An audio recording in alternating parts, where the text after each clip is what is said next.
بسم الله الرحمن الرحيم الحمد لله والصلاة والسلام على رسول الله وعلى آله وأصحابه ومن ولا وبعد. Allah subhanahu wa ta'ala does not take knowledge from the people all of a sudden.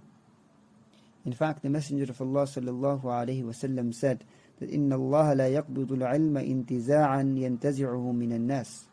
That Allah subhanahu wa ta'ala does not take knowledge away from the people all of a sudden. Rather, وَلَكِنْ يَقْبِضُ الْعِلْمَ بِقَبْضِ الْعُلَمَاءِ.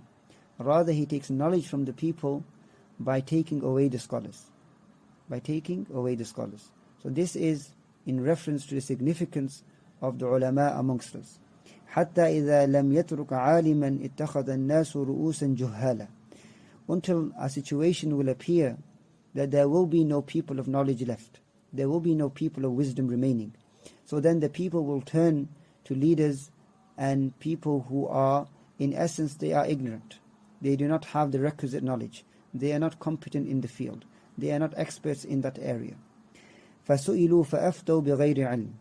And then they will be asked, and then they will give their opinions, they will give their fatwa without any knowledge. فَضَلُّوا وَأَضَلُّوا. And by doing that, they will go astray and they will lead others astray as well. This narration of the Prophet ﷺ once again brings out the importance of scholars and our duty to appreciate them and to serve them when they are alive. Secondly, it also gives us very important advice with regards to who we take knowledge from and being cautious in this matter.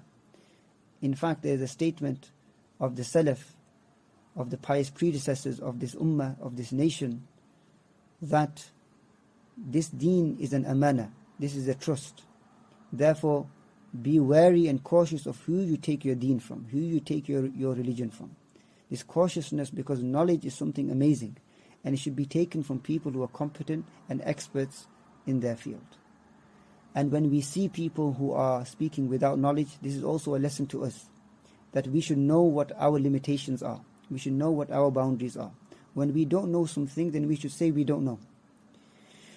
To pontificate and to engage in conjecture is not from the traits of a believer. The believer is not ashamed to say, I don't know.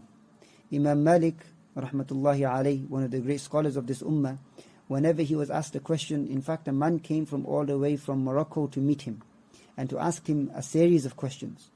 And out of the many questions he asked him, Imam Malik only answered one or two. And the remaining he said, I don't know. And this man said, I hear that you are a great scholar and you have only answered a handful of my questions.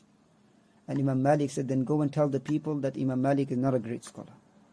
So the scholars truly know their place. They had humility and they know that the limits of their knowledge. And anyone who transgresses this, then they will fall into misguidance. So we seek refuge from that, and we seek a refuge from arrogance, and we ask Allah subhanahu wa ta'ala to aid us and support us and keep us on the right path. Ameen. Jazakumullahu khairan.